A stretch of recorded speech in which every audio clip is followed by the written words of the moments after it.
Jim, let me ask you. This is maybe a little inside baseball, what we're talking about, but he already lost B Sky B, that he was looking at a potential asset in the $7 billion. I mean, he's had a huge hit here in terms of his valuation of his stock. But now there's questions about, relicensing stateside.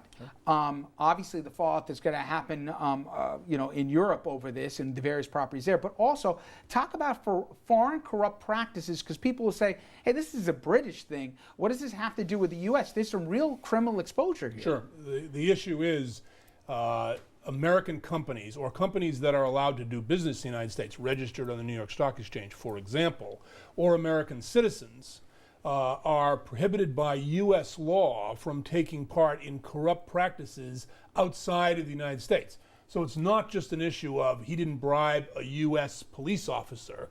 If one of his people bribed a British police officer, which is as alleged, and he knew about it, that's that issue of what did he know, when did he know it, then he is participating in a corrupt practice. He can lose the whole thing.